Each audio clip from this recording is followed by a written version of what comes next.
여러분 그 성경 일독을 하셨는지요? 성경을 평소에 꾸준히 읽는 습관을 모두가 갖기를 원합니다. 성경을 일독하기를 원하지만 또 여러 가지 일독하는 것이 그렇게 만만치 않고 또 어려운 부분이 있습니다. 한국 사람들이 성경 중에서 제일 좋아하는 성경이 어디인지 아십니까?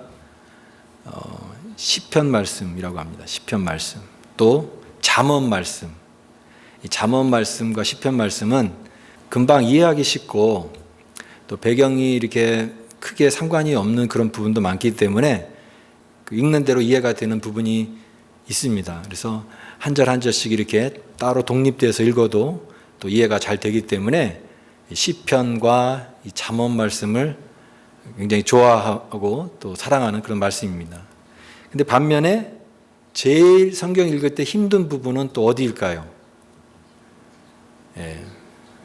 레위기, 민수기, 또 어떤 부분은 또 선지서, 구약의 선지서들이 또 길잖아요. 내용도 많고 길고 또 많은 그런 다양한 사건들이 나오기 때문에 좀 이해하기가 참 어렵습니다.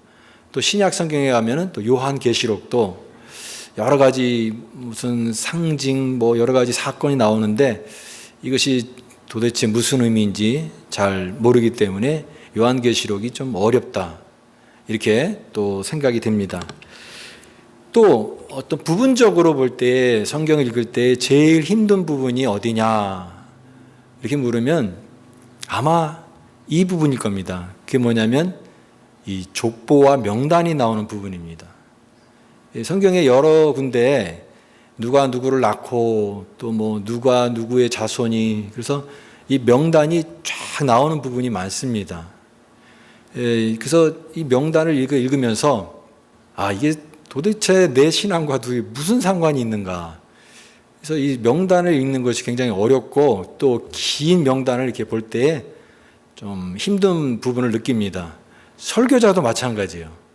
설교하는 사람도 이 명단, 쭉 명단이 나오는 그 말씀을 읽으면 그 부분은 왠지 이렇게 넘어가고 싶어요. 왜냐하면은 좀 낯선 사람들이 너무 많이 나오고 또 그런 사람들의 그 삶에 어떤 그런 우리에게 주는 어떤 신앙의 메시지가 있는가를 찾아내는 것이 결코 쉬운 것은 아니기 때문에 그렇습니다.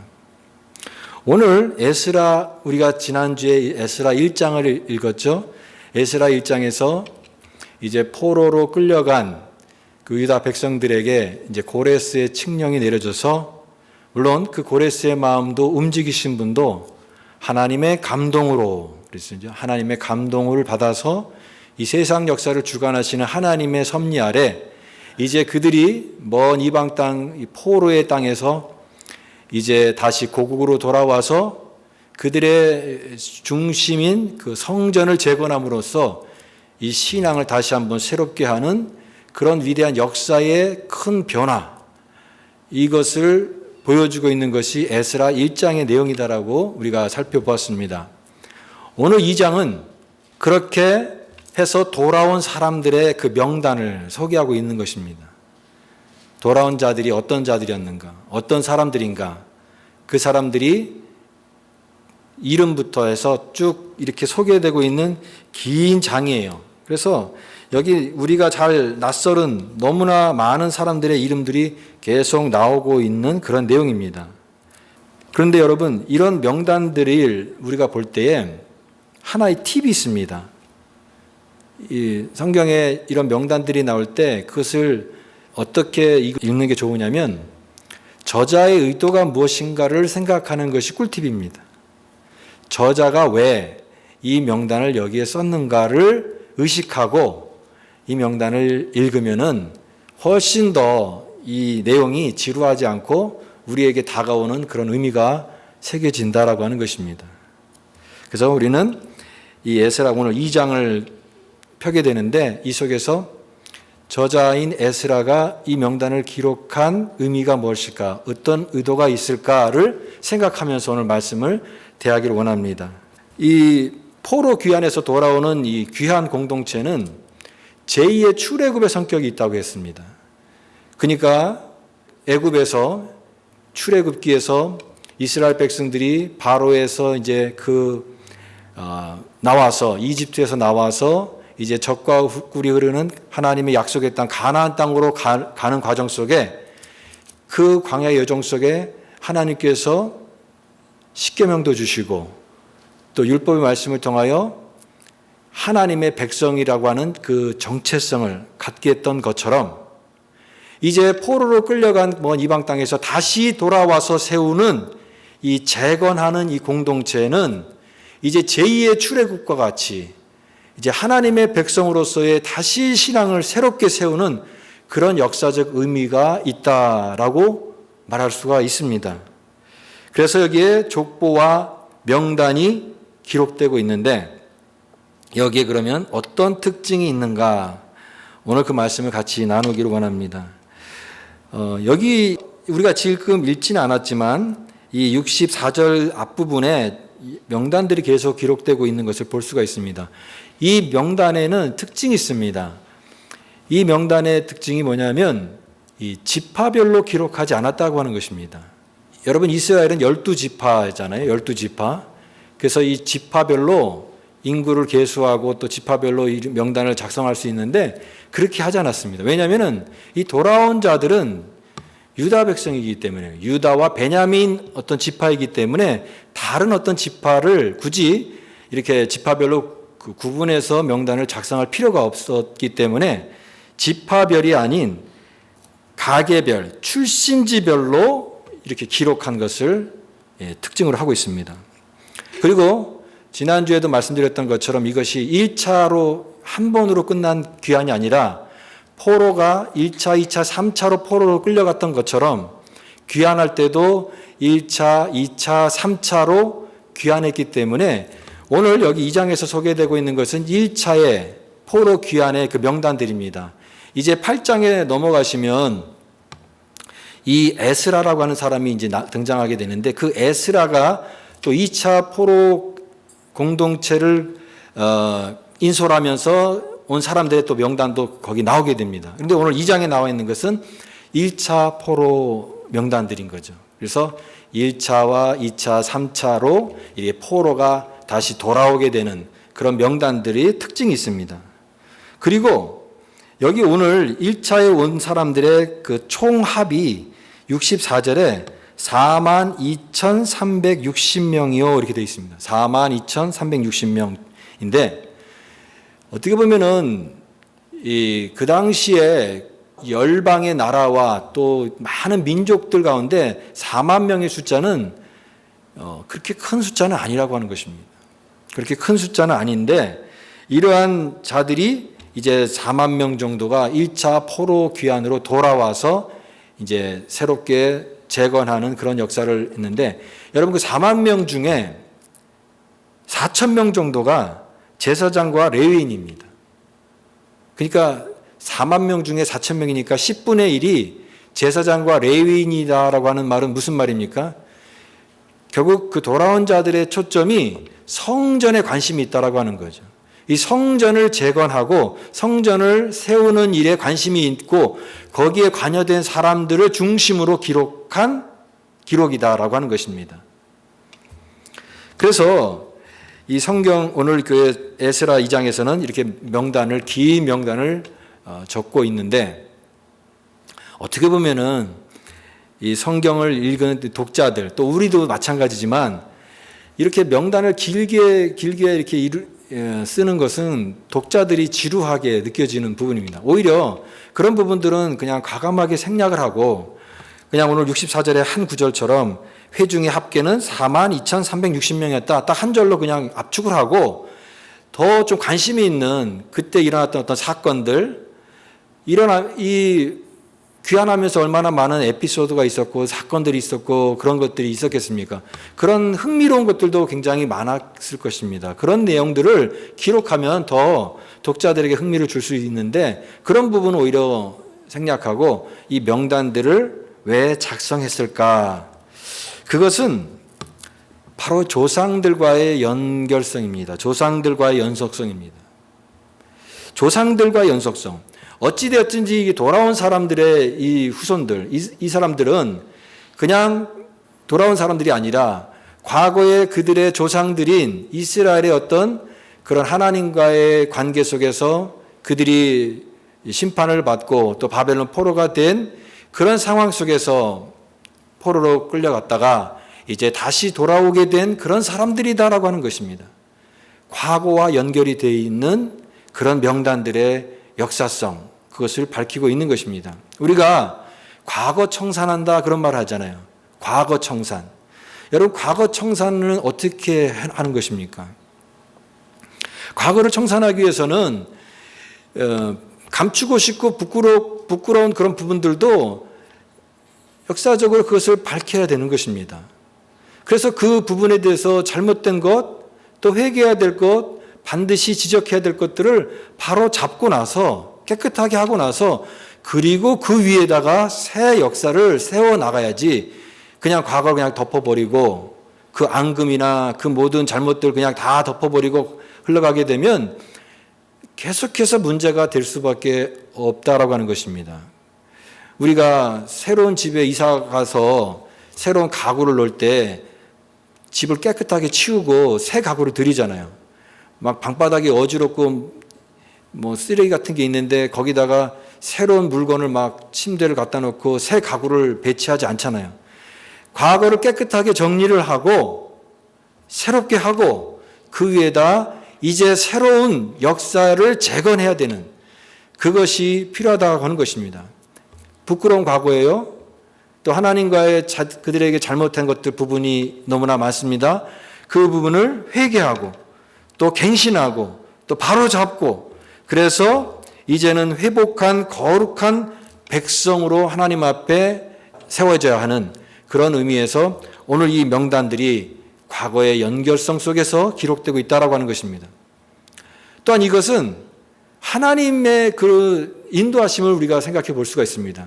하나님은 이스라엘과 계약을 맺으셨잖아요.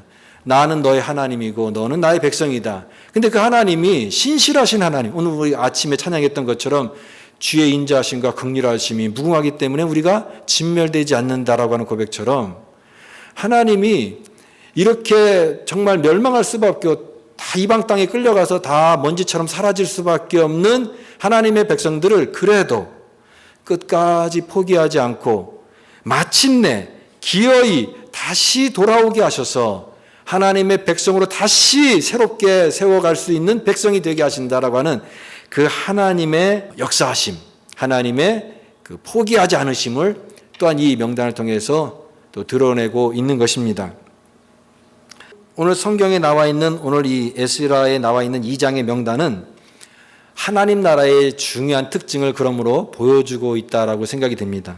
아까 얘기했던 말씀드렸던 것처럼 성전의 제사 임무를 진행하는 이 제사장들 중심으로 기록되고 있는데 우리가 1장 5절에서 봤던 것처럼 하나님의 감동으로 된 사람들 그 중에 베냐민 족속과 제사장들과 레위 사람들을 중심으로 기록하고 있는데 이 사람들이 물론 제사장들과 레위인들이 중심이 됐지만 그러나 그 사람들만이 아니라 다른 다양한 사람들이 또 여기에 포함되고 있는 것을 보여주고 있습니다.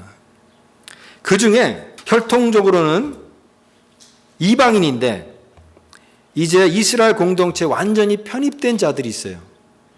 태생적으로 태어날 때 유대인으로 태어난 사람들이 아닌데 이방인이었는데 그들이 이제 할례를 받고 또 이스라엘의 신앙의 고백을 같이 고백함으로써 이스라엘 공동체 안에 완전히 편입돼서 있는 그런 사람들의 또 명단을 여기서 볼 수가 있습니다. 그 사람이 대표적으로 느디님 사람들이라고 하는 사람들이에요. 2장 43절 말씀 보겠습니다. 2장 43절에 느디님 사람들은 시아 자손과 하수바 자손과 답바옷 자손과 이렇게 되어 있습니다. 거기 느디님 사람들이라는 말이 나오고 오늘 70절 우리가 읽었던 본문의 70절에도 노래하는 자들과 문지기들과 느디님 사람들 나오죠. 느디님 사람들이라고 하는 사람이 나옵니다. 이 느디님 사람들은 역사의 그런 배경을 좀 알면은 이 사람들이 어떤 사람들인지를 알 수가 있습니다.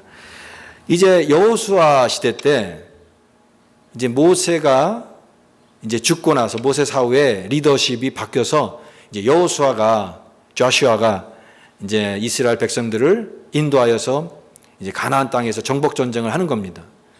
하나님께서 함께 하셔서 이제 그 여리고성을 점령하고 또 아이성을 또 점령하는 그런 역사를 이루면서 이 주변에 있는 다른 족속들이 이 이스라엘이 얼마나 하나님께서 함께 하시는 큰 군대가 있는 민족인가, 그 이스라엘의 위험에 기가 눌려서 많은 민족들이 떨었다고 그랬습니다. 그 중에 기브온 사람들이라는 그 족속들이 있습니다. 근데 이 사람들은 우리가 이 이스라엘과 정면으로 대결하면 우리가 진짜 다 멸망할 수밖에 없겠구나. 그러면 우리가 살 방법이 무엇인가? 그래서 그들이 꾀를 생각해냈습니다. 우리가 평화조약을 맺어서 그 민족과 같이 이렇게 공생하는 관계로 가야 되겠구나. 그래서 그들은 멀리서 온 그 지역에 있는 사람들이 아니라 먼 지방에서 온 사람들처럼 빵도 막 곰팡이 쓴 빵처럼 이렇게 하고 또 옷도 막 다 너덜너덜 헤어진 것처럼 이렇게 가장을 하고 꾀를 내서 그리고 나서 평화조약을 맺었습니다.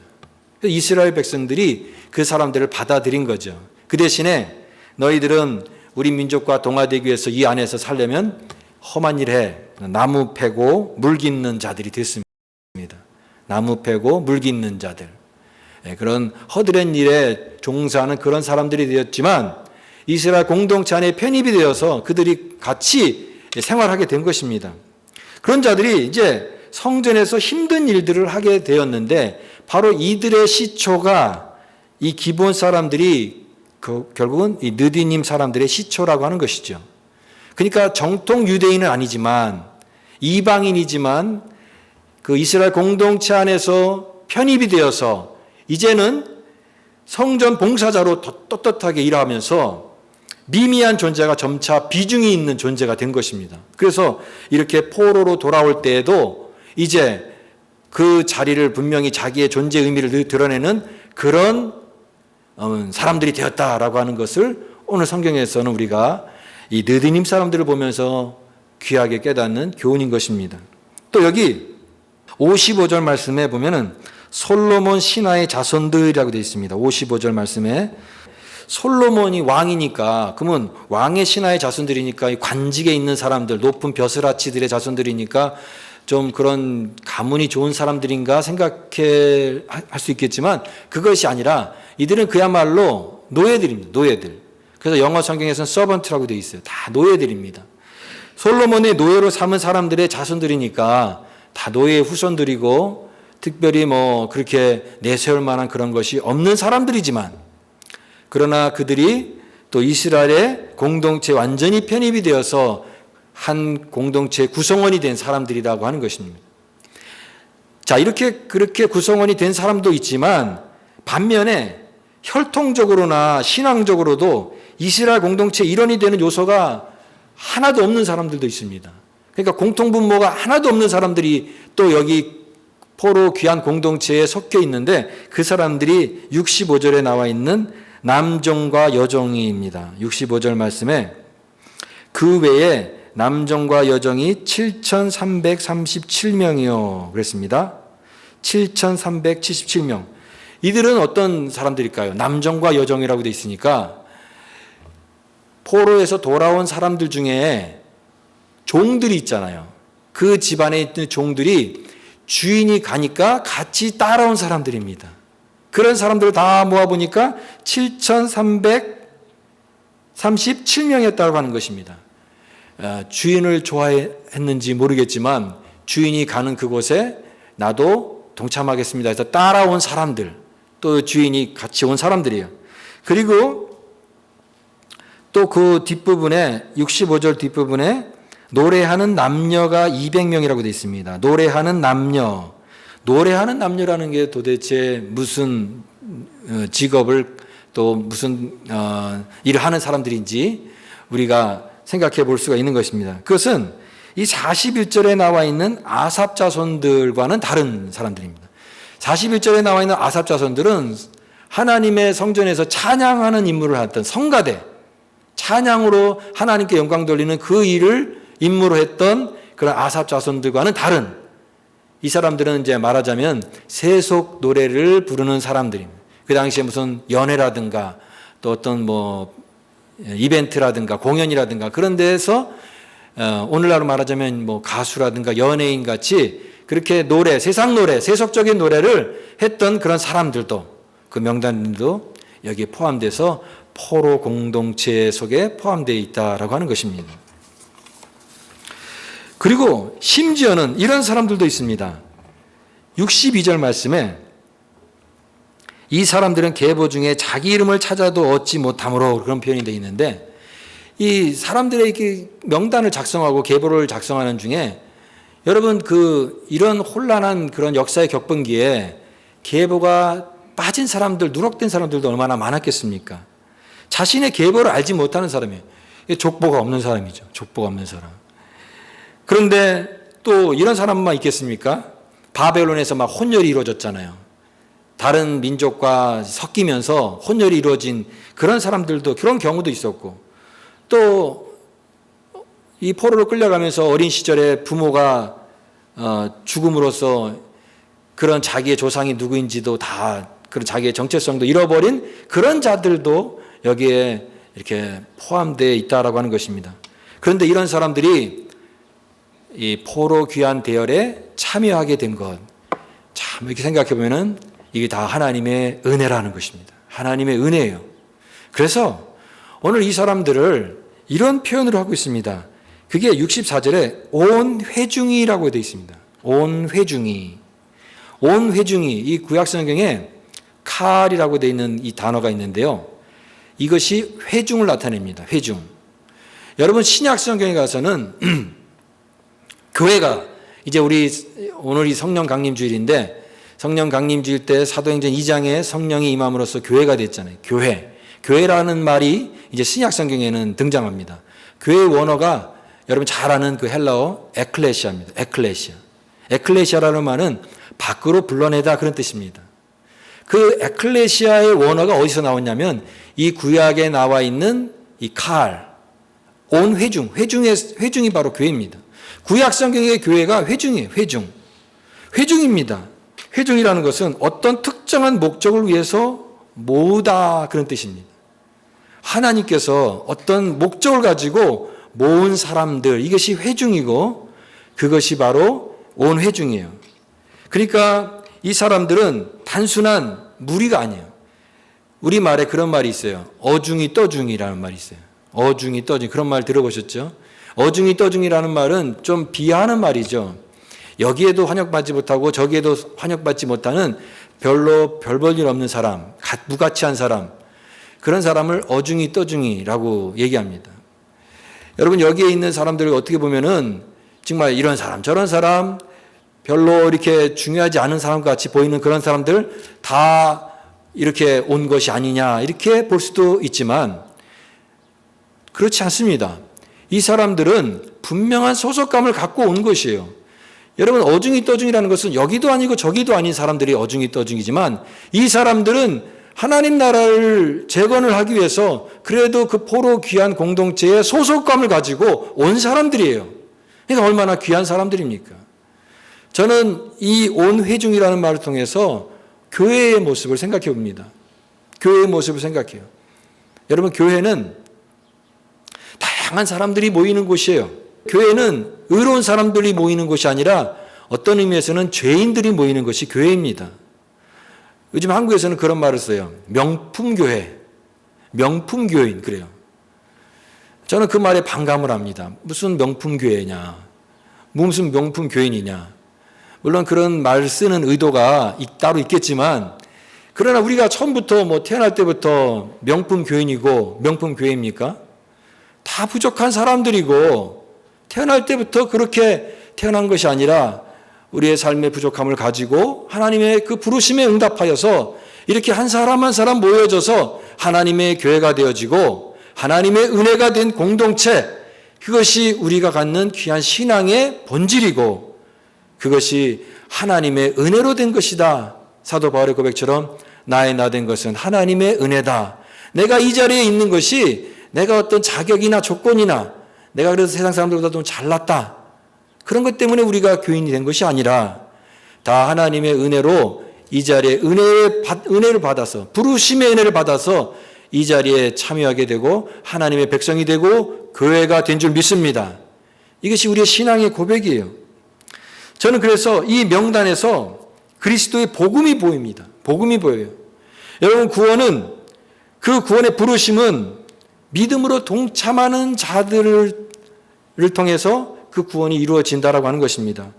구원은 자격과 조건이 아니라 예수 그리스도를 믿는 자들이, 하나님의 주권적 은혜를 입은 자들이, 또 부름받은 자들이 그 부르심에 동참하는 은혜를 입어서 하나님의 교회가 되고 하나님의 거룩한 성도가 된 것입니다. 그러므로 여러분, 성도는 부르심의 은혜를 알아야 됩니다. 또 동참하는 은혜를 알아야 됩니다. 부르심도 은혜요, 동참하는 것도 은혜입니다. 하나님 나를 부르셨구나.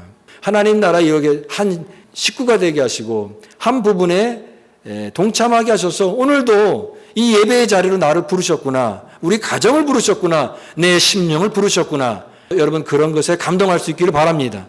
이게 하나님의 은혜인 것입니다. 하나님의 나라는 특권이 아니라 믿음과 순종으로 참여하는 나라입니다. 오늘 말씀은 귀한 시에 여러 가지 사건을 다 생략을 하고 사람들의 명단을 밝히고 있습니다.